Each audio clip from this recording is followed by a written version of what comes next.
Alléluia. Juste pour résumer pour ceux qui nous rejoignent pendant cette série d'enseignements, qui a pour titre « Maintenant va, je serai avec toi ». Le Seigneur t'encourage. Maintenant, entre dans cette nouvelle année qui est devant toi et Dieu sera avec toi. Ça, c'est notre premier enseignement que nous avons vu, notre première révélation par Dieu. Nous avons aussi vu la deuxième révélation. Maintenant, va et j'étendrai ma main. Alléluia. Ça parle, enfant de Dieu, que Dieu nous prend la main souvent. Gloire au Seigneur. Si on tombe, le Seigneur nous relève. Il est dit dans la parole de Dieu que Dieu étend sa main par des miracles et des signes. Et gloire à Dieu. Cette marche chrétienne, enfant de Dieu, vous savez, nous avons besoin que Dieu étende sa main. Il repousse les obstacles, il va les enlever, ça dit dans la parole de Dieu, il va ouvrir des portes que personne ne peut fermer. Alléluia, Dieu travaille pour nous, enfant de Dieu. Amen. Et ce matin, regardons ensemble dans la parole de Dieu cette troisième révélation. Maintenant, va. Il dit à Moïse, va. Et il te dit ce matin, il dit à son Église, j'ai entendu tes cris et je suis descendu. Wow! Si Dieu descend du ciel, ça veut dire que ça va changer beaucoup de choses. Amen. Alléluia. Mais on va se placer dans le contexte. S'il vous plaît, nous allons aller dans Exode chapitre 2. Gloire au Seigneur. Et verset 23, il est dit, longtemps après, c'est-à-dire 400 quelques années, que le peuple d'Israël était en Égypte. C'est pour ça que ça dit longtemps après. Longtemps après, le roi d'Égypte mourut et les enfants d'Israël gémissaient encore sous la servitude et poussaient des cris. Ces cris que leur arrachaient la servitude montant jusqu'à Dieu. Et Dieu entendit leur gémissement. Il se souvint de son alliance qu'il avait faite avec Abraham, Isaac et Jacob. Dieu regardait les enfants d'Israël. Il en eut compassion.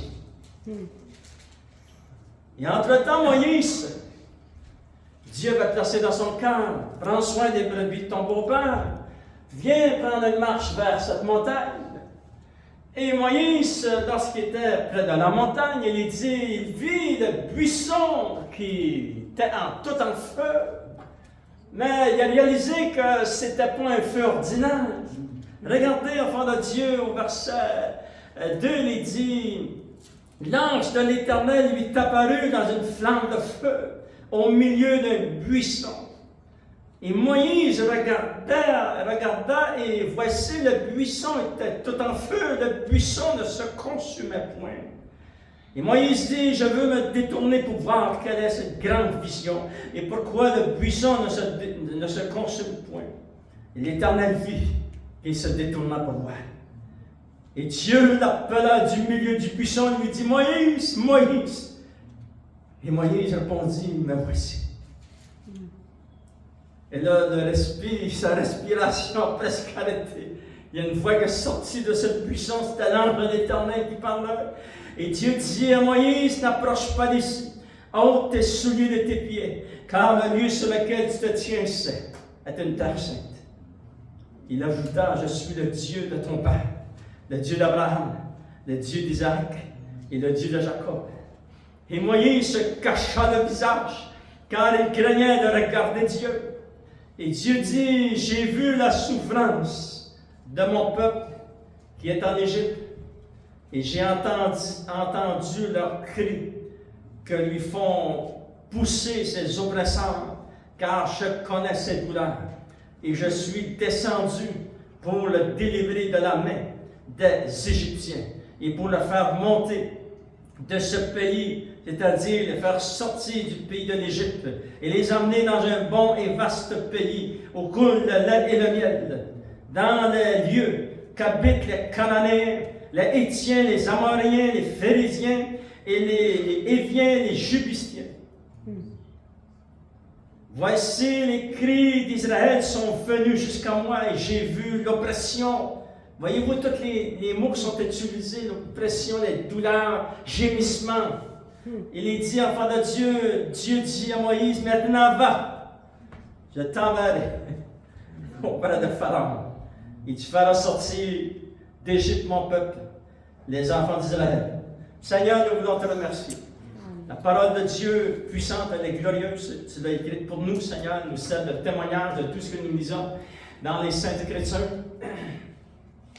Et Seigneur, comme tu l'avais dit à Moïse, tu avais entendu les cris du peuple d'Israël, et tu as entendu les cris de notre cœur aussi, Seigneur. Cette année qui est devant nous, les cris dans notre cœur pour nos bien-aimés, pour notre famille, pour nos enfants, pour nos petits-enfants, Seigneur, pour notre région, pour notre province et pour notre pays, Seigneur Dieu. Tu entends les cris du cœur de ton peuple, Seigneur Dieu. Et Seigneur, tu es descendu. Et je te demande de nous révéler ta grandeur et ta splendeur. Et au nom de Jésus, nous t'avons prié. Amen, à lui soit la gloire. Troisième révélation, Dieu dit à Moïse, maintenant va, j'ai entendu leur cri et je suis descendu. Et on va voir, l'enfant de Dieu, que lorsque Dieu descend quelque part, il se passe beaucoup de choses. Dieu, le Créateur, est tout-puissant. Il est dit dans les Saintes Écritures. Et Dieu, enfant de Dieu, ici, descend. Et nous voyons deux aspects à la façon que Dieu est descendu. Ici, il descend dans le buisson ardent. Alléluia. Et dans le buisson ardent, il va manifester le feu de sa présence. Lorsqu'il descend sur la montagne du Sinaï, il va manifester sa puissance. Il y a une différence entre sa présence et sa puissance. Mais ici, devant Moïse, et concernant le peuple de Dieu dans l'Ancien Testament et le peuple de Dieu aujourd'hui, qui est l'Église, il manifeste sa présence. Et en occasion, lorsqu'il le veut, il manifeste les dons spirituels par sa puissance aussi, en fait. Alléluia. Maintenant, ici, nous voyons qu'il va dire une grande chose à Moïse. Il va dire, Moïse, j'ai entendu le cri car là font pousser les oppresseurs en Égypte. Maintenant, j'ai entendu leur cri, et leur cri est parti du premier ciel, et a traversé le deuxième ciel, et est parvenu jusque devant mon trône, à mes oreilles. Je suis descendu pour voir si c'était vrai. Et Dieu est descendu. Alléluia. Écoutez bien ceci, enfant de Dieu. Le Dieu que vous servez entend les cris de votre cœur, il entend les cris de mon cœur. Alléluia. Et il entend vos cris, il entend le cri du cœur de tous ceux qui vont être sauvés aujourd'hui. Pendant cette semaine, il y a beaucoup de gens qui vont être sauvés sur cette planète. Parce que Dieu travaille puissamment, enfant de Dieu. Pendant la dernière semaine que nous avons passée, il y a beaucoup de gens qui ont accepté le Seigneur. Alléluia! Dieu agit puissamment. Pourquoi? C'est parce que Dieu, l'un de ses attributs, c'est que Dieu connaît tout. Dieu est omniscient. Il savait que lorsque ses cris sont parvenus jusque devant lui, il savait que c'était la vérité. Lorsque vos cris parviennent jusque devant le Seigneur, il sait, enfant de Dieu, parce qu'il connaît tout. Dieu est omniscient, ce qui signifie qu'il connaît tout. Il connaît non seulement nos actions, mais aussi nos pensées. Il connaît notre cœur, il connaît ce qui est à l'intérieur ici. Il connaît chacun de nous. Ça dit dans la parole de Dieu, ça dit qu'il sait lorsqu'on s'est levé ce matin. Et lorsqu'on va se coucher ce soir. Et c'est merveilleux de savoir. Vous savez, enfant de Dieu, on veut recevoir ces révélations. Juste savoir qu'à 4 heures ce matin, lorsque j'étais réveillé, il savait que j'étais réveillé. Vous savez qu'est-ce que j'ai fait? J'ai prié pour l'Église. Et là, j'ai rentré dans l'adoration. J'ai adoré mon Père. Alléluia. J'ai adoré le Fils. J'ai adoré mon Dieu. Adorez votre Dieu. Vous pouvez rester couché dans votre chambre. Vous pouvez vous mettre à genoux dans votre chambre de prière. Mais que ça sorte de votre cœur. Père, je t'adore, Seigneur. Dites-le à votre Dieu. Alléluia. Lorsque vous êtes seul avec lui, Alléluia. Il entend les cris de votre cœur, enfant de Dieu. Parce que Dieu connaît toutes choses. Dieu entendit leurs cris et Dieu entend vos cris. Gloire au Seigneur. J'aimerais vous montrer un verset dans le Nouveau Testament. Gardez votre doigt dans Exode chapitre 2, enfant de Dieu. Et regardez quelle grande révélation que le Saint-Esprit va révéler à travers l'apôtre Paul. Dans Actes des Apôtres, chapitre 17. L'apôtre Paul va arriver dans cette ville où il y avait beaucoup d'idoles. Il va voir un idole qui, ça disait, qui est écrit près de l'idole, à un Dieu inconnu. Il va prendre cette situation, les gens sont réunis autour de lui, il va dire ceci. Exode, Actes des Apôtres, chapitre 17, verset 24, il dit ceci. Le Dieu qui a fait le monde et tout ce qui s'y trouve, étant le Seigneur du ciel et de la terre, n'habite point dans des temples faits de main d'homme. Il n'est point servi par des mains humaines comme s'ils avaient besoin de quoi que ce soit. Lui qui donne à tous la vie, la respiration et toutes choses. Il a fait que tous les hommes sortis d'un seul sang habitèrent sur toute la surface de la terre. Nous habitons tous sur cette surface de la terre. Amen.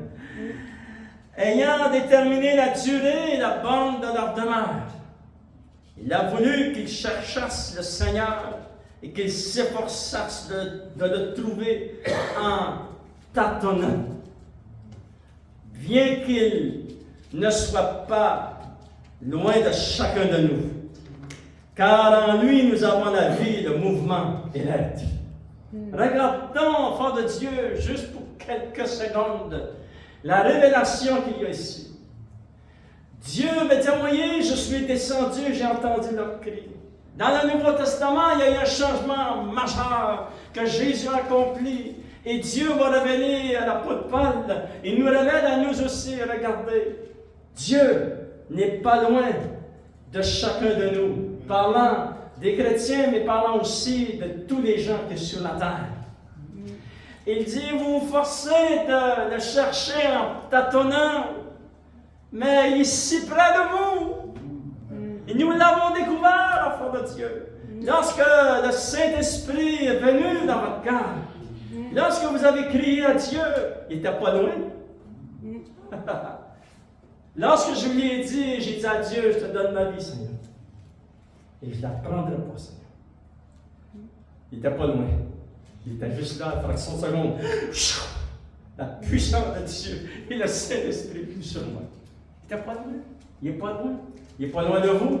Il n'est pas loin de ces êtres humains qui sont sur la surface de la terre présentement.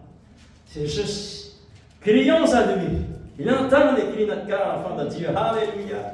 Crois au Seigneur. Mais nous voyons que Dieu est proche. Dieu est pas loin. C'est pourquoi que Dieu va, c'est un Dieu rempli de compassion. Il va intervenir en ta faveur. Ça, c'est un autre attribut de Dieu. Jésus aussi était rempli de compassion. Il voyait la foule, fut rempli de compassion. Dieu est rempli de compassion. Pourquoi il va dire à Moïse, j'ai entendu leur cri, je suis descendu, Moïse. Maintenant, je vais t'envoyer. Alléluia. Parce que Dieu est rempli de compassion. Dieu connaît toutes choses et Dieu est rempli de compassion, enfant de Dieu. Être compatissant signifie souffrir avec celui qui souffre et avoir le désir d'aider les autres. Dieu, c'est encore plus fort. Dieu nous connaît, enfant de Dieu.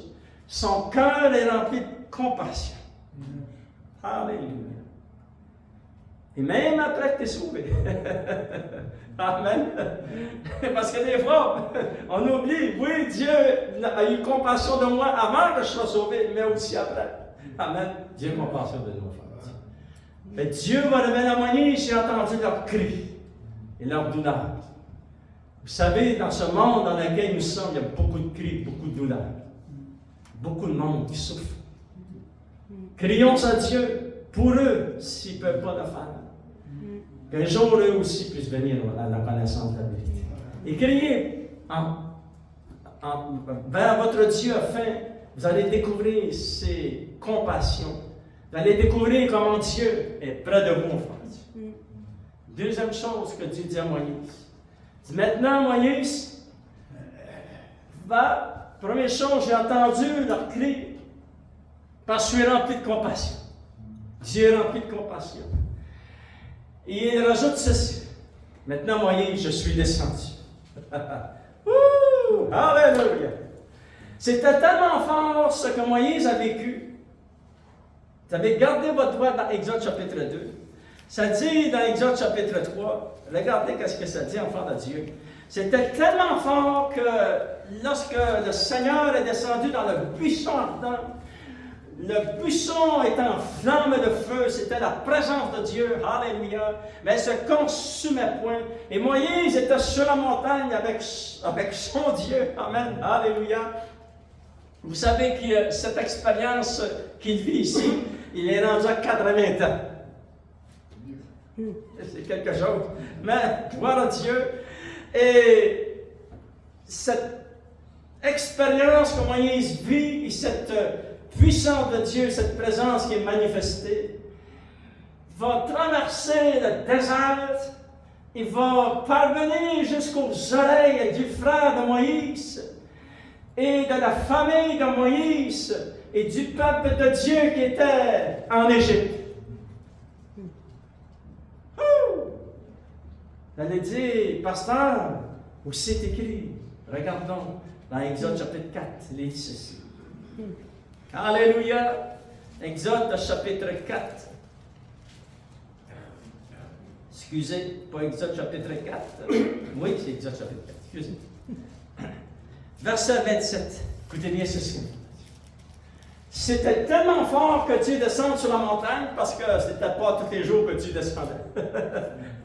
Ça a traversé cette rumeur, cette vérité, a traversé enfant de Dieu à travers ce désert et puis est parvenu jusqu'au cœur de la mère de Moïse, jusqu'au cœur de la famille de Moïse, de Aaron qui était son frère, et jusqu'au cœur du peuple d'Israël, des milliers, des millions de personnes. Pourquoi on peut comprendre cela? Regardez Exode chapitre 4, verset 27, il dit ceci. Et Moïse est encore sur la montagne, il parle encore avec Dieu.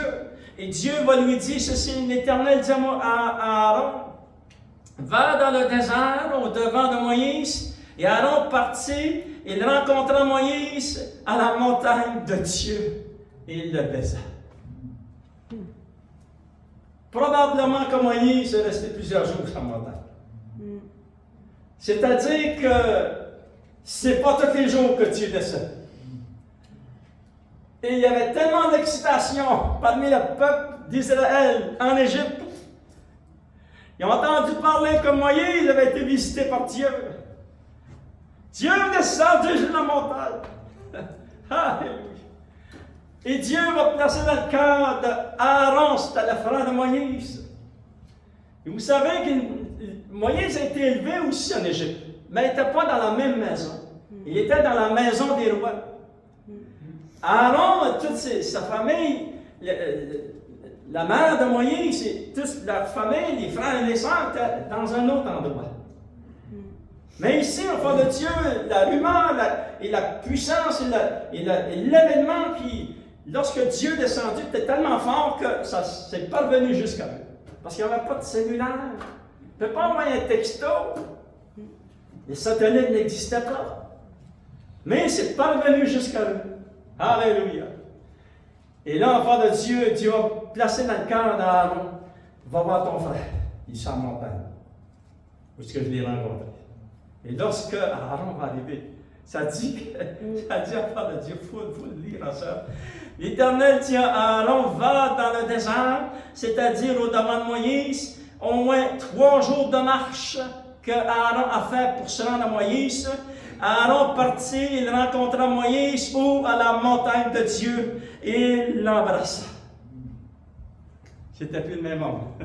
Il y avait un autre homme. Moïse était changé par le Seigneur. Il y a eu 2 événements dans lesquels Dieu s'est manifesté. Lorsque Dieu dit « Je suis descendu », ça c'était le premier événement. Et le deuxième événement, enfant de Dieu, est aussi très importante. Alléluia! Mais on va le lire ensemble parce que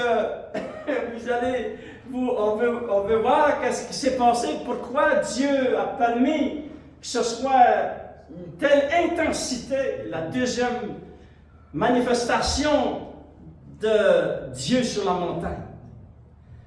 Regardons, enfants de Dieu, dans Exode chapitre 19. Il est dit ceci. Exode chapitre 19 est un résumé de ce qui va se passer. Et beaucoup de versets, mais juste quelques versets, enfants de Dieu. Ça dit, Moïse descendit de la montagne vers le peuple. Il sanctifia le peuple et lavèrent leurs vêtements. Parce que Dieu avait dit, dans 3 jours, je vais descendre.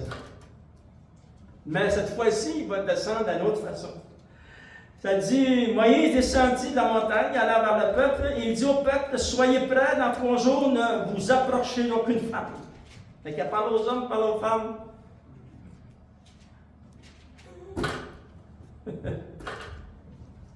C'est certain que ceux qui étaient mariés, c'était permis.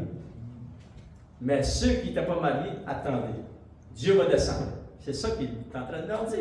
Et là, il dit, le 3e jour, au matin, il y eut des tonnerres, des éclairs, une épaisse nuée sur la montagne, le son de la trompette retentissait fortement, et tout le peuple qui était dans le camp fut dans l'épouvante.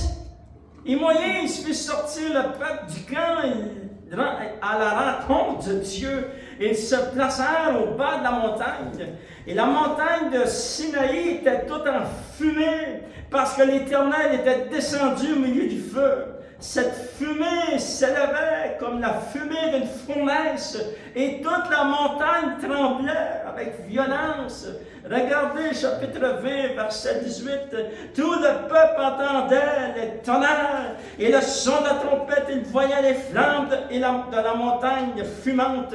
À ce spectacle, le peuple tremblait et se tenait dans l'éloignement. Ils vont dire à Moïse, parle-nous Moïse. Et nous écoutons Moïse. Mais que Dieu ne nous parle point, de peur que nous ne mourions. Et Moïse dit au peuple, ne vous effrayez pas, car c'est pour vous mettre à l'épreuve que l'Éternel Dieu est venu. Et c'est pour que vous ayez sa crainte devant les cieux, afin que vous ne péchiez point. Et le peuple restait dans l'éloignement, mais Moïse s'approcha dans la nuée où était Dieu. Voyez-vous, il y a 2 manifestations de la descente de Dieu. La première, c'est dans le buisson ardent, où Dieu manifeste sa présence. Le peuple est sorti, délivré par les mains étendues. Ils ont vu la puissance de Dieu, les miracles qu'ils ont fait sortir du pays d'Égypte. Et quelques jours plus tard, ils sont là, enfants de Dieu. Quelques temps plus tard, ils sont là devant cette montagne. Et là, Dieu va descendre sur la montagne. Maintenant, enfants de Dieu, nous savons que Dieu ne voulait pas que le peuple ait peur. Je suis convaincu, mais ça dit qu'ils sont saisis d'épouvante. Et là, on s'est posé la question, pourquoi autant de puissance?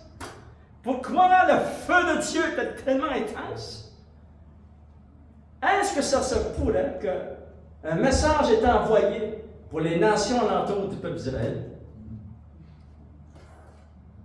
Parce que les nations alentours du peuple d'Israël, les Cananéens, les Héthiens, les Éviens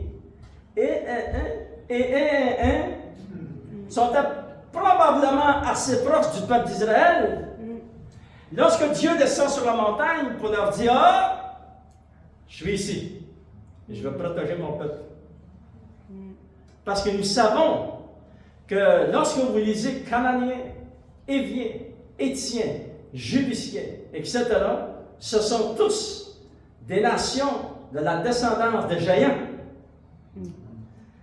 Et Dieu avait un message à leur envoyer. Je vais protéger mon peuple.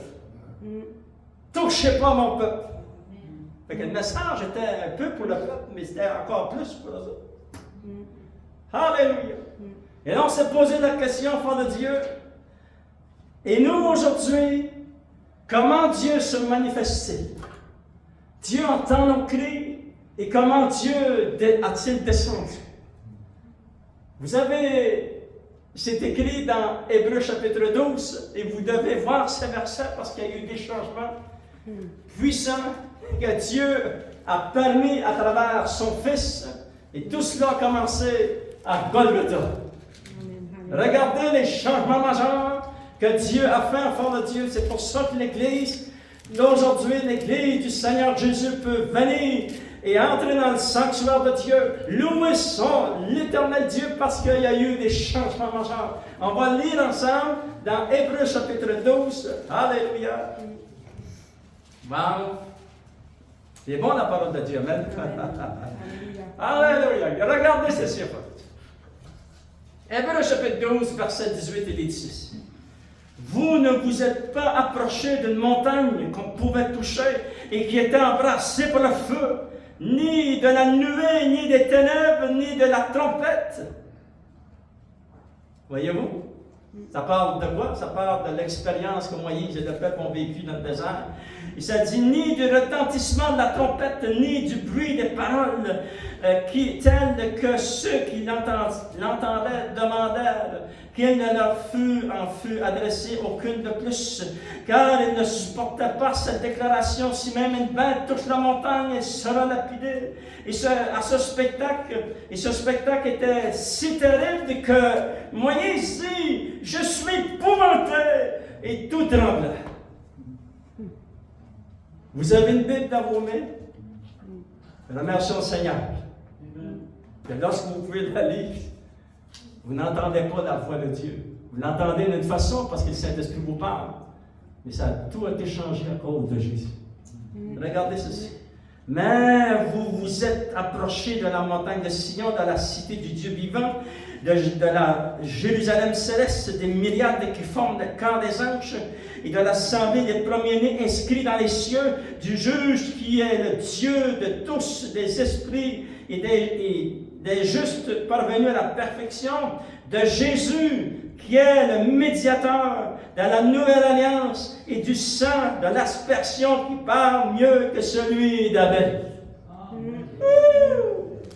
Vous avez ici la révélation de ce que le sacrifice de Jésus accomplit. Son sang, enfant de Dieu, nous permet, nous, les enfants de Dieu, de s'approcher de notre Dieu. Et cela a permis, enfants de Dieu, d'ouvrir la dispensation de la grâce de Dieu. Alléluia! Oh, quel privilège d'entendre la parole de Dieu. Écoutez bien ceci, enfants de Dieu. La façon que le premier moyen que Dieu utilise, le premier chemin qu'il utilise pour visiter son peuple et descendre, parce que Dieu est descendu. Regardez dans 1 Pierre.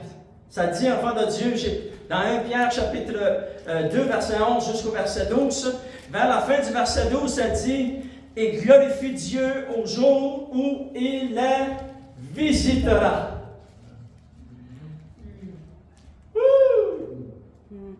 C'est-à-dire que Dieu, aujourd'hui, lorsqu'on se parle, et lorsque l'Église du Seigneur, depuis le jour où l'Église du Seigneur a commencé, chaque jour, Dieu visite cette planète.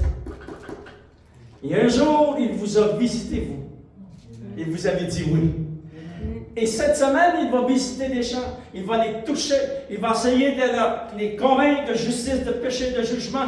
Comment le Seigneur a-t-il amené ce changement puissant qui, enfant de Dieu, a changé des vies, comme moi et vous, enfants de Dieu? C'est par la puissance et la présence de Dieu, le Saint-Esprit, sur cette planète. Son premier ministère, il vous convaincra de péché, de justice et de jugement. Afin que vous puissiez tourner vos cœurs vers le Fils de Dieu, Jésus qui a payé à Golgotha. À chaque jour, aujourd'hui, Dieu va visiter cette planète. Vous savez, si on écoute les nouvelles, on apprend les nouvelles, pas les choses de Dieu, pas la façon que Dieu travaille. Dieu, il travaille aujourd'hui. Dieu a travaillé cette semaine. La semaine passée, il va travailler cette semaine, à tous les jours, il visite. Ça, c'est le temps de la dispensation de la grâce de Dieu. Tous peuvent être sauvés. Alléluia! Deuxième moyen que Dieu va descendre. Je n'ai pas le temps de tout le lire, mais c'est écrit dans 1 Thessaloniciens chapitre 4. Alléluia! Parce que là, enfant de Dieu, on a vu dans l'Ancien Testament, mais on regarde dans le Nouveau Testament, ça a changé parce que Jésus a donné sa vie à Golgotha. Et à cause qu'il a payé le prix pour nous, ça a tout changé l'histoire de l'Église. Maintenant, il y a quelque chose, un événement vraiment puissant qui va t'envoyer de prendre place, enfant de Dieu, et que va changer votre histoire, va changer votre destinée, va changer l'histoire de cette humanité. C'est écrit dans 1 Thessaloniciens chapitre 4, verset 16, car le Seigneur lui-même a un signal donné au son de la trompette de Dieu. Ça dit, de Dieu descendra du ciel. Mais il descend seulement sur la nuée. Et tous ceux qui sont prêts montent à la rencontre du Seigneur dans les airs. Alléluia! Ce commencement, enfant de Dieu, de la descente de la première phase du retour de Jésus est vraiment très intense et puissante. Ça va changer l'histoire de l'humanité. Imaginez-vous, le Seigneur descendrait cet après-midi, tous ceux qui sont nés de nouveau. S'il y a 1 milliard de personnes nées de nouveau sur la planète, tout le monde monte à la rencontre du Seigneur dans les airs. Et je peux vous garantir qu'il n'y a pas un foyer sur cette planète qui ne sera pas visité. Il y a un chrétien quelque part, et vous êtes important, et Dieu vient nous chercher bientôt. Et vous savez qu'est-ce que ça l'annonce? Ça l'annonce la deuxième phase, qui est enfant de Dieu pour compléter vraiment la descente de Jésus, parce qu'il revient. il revient sur la nuée. Deuxième endroit où il revient, deuxième phase de son retour, ça dit dans Zacharie chapitre 14, Alléluia. C'est puissant la parole de Dieu. Mais maintenant, il travaille dans Dieu visite la terre à chaque jour par la puissance du Saint-Esprit. Par la présence du Saint-Esprit et la puissance du Saint-Esprit. Et un jour, il vient pour établir son royaume sur la terre. Il est dit dans Zacharie chapitre 14, verset 3, l'Éternel paraîtra, il combattra ces nations comme il combat au jour de la bataille.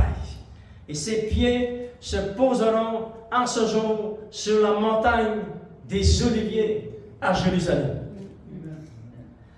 Et lorsque ces deux pieds vont se poser sur cette montagne, ils ne remontent pas au ciel. Il s'établit sur la terre. Il va établir son royaume sur la terre, enfant de Dieu. Et son royaume est un royaume éternel. Première phase, il revient sur la nuée, il descend sur la nuée. Deuxièmement, il descend, il pose ses deux pieds sur cette planète. Et puis le monde va en avoir besoin. Ils en ont besoin aujourd'hui, mais plus que ça va aller, plus ils vont en avoir besoin. Il faut que le Seigneur revienne, parce que toute l'humanité va être affectée par là-dessus. Et ça dit ici, ce jour sera un jour unique, connu de l'Éternel Dieu, qui ne sera ni jour ni nuit, mais vers le soir, la lumière paraîtra. Alléluia. Et verset 9, il est dit, l'Éternel sera roi de toute la terre. En ce jour-là, l'Éternel sera le seul Éternel et son nom sera le seul nom. Alléluia. Souvenez-vous de cela. Il revient et pose ses deux pieds sur la montagne pour installer son royaume. Et nous ferons partie, tous ceux qui sont nés nouveaux, à l'enlèvement de l'Église, tous ceux qui vont être sauvés après l'enlèvement de l'Église, vont faire partie de ce royaume glorieux au fond de Dieu. Alléluia! Le royaume de Jésus va être établi sur cette planète. Et vous savez, c'est difficile des fois à comprendre, mais c'est pas la foi parce que ça s'en vient très bientôt. Lèvons-nous sur le ensemble. On va inviter nos musiciens ce matin. Alléluia! Et on va chanter un chant de victoire, voir ce que Dieu a fait ou un autre, mais juste se souvenir de la troisième révélation. Dieu dit à Moïse, maintenant va, j'ai entendu leur cri et je suis descendu. Souvenez-vous que nous sommes dans le temps de la dispensation de la grâce de Dieu. Ce temps, c'est quoi? C'est que le Saint-Esprit est sur la terre présentement et il agit dans nos vies, il entend nos prières, il est près de nous au fond de Dieu et on dit merci Seigneur, alléluia. On lui donne tout l'honneur, la gloire et la puissance. Et on chante ce chant merveilleux. Enfant de Dieu, Seigneur, juste avant, on va prier ensemble, enfant de Dieu. Seigneur, on veut te remercier. Quel privilège Seigneur, c'est merveilleux de tout ce que tu as fait. Tu as fait pour Moïse, tu as fait pour le peuple d'Israël dans l'Ancien Testament, mais ce sont des révélations que nous, aujourd'hui, toute l'Église du Seigneur, tous ceux qui t'ont accepté comme leur sauveur avant nous, et aujourd'hui et après nous, alléluia, quel privilège! Quel privilège c'est envoyer ton Esprit Saint afin de nous toucher. Il est près de nous. Il est plus que près. Tu l'as dit dans la parole de Dieu, il est en nous. Alléluia. Quel privilège d'être entendu de toi. Nos prières parviennent jusqu'à toi, Seigneur, mon Dieu. Et Seigneur, tu as permis que le Saint-Esprit soit avec nous tous les jours jusqu'à la fin. On te donne l'honneur, la gloire et la puissance. Et interviens en faveur de tes enfants qui entendent le message de la parole de Dieu. Tes enfants qui sont dans ton peuple, dans ton Église. Et au nom de Jésus, nous t'avons prié. Et chantons ce chant merveilleux. Gloire au Seigneur. Alléluia.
On va prendre un temps pour prier pour vous.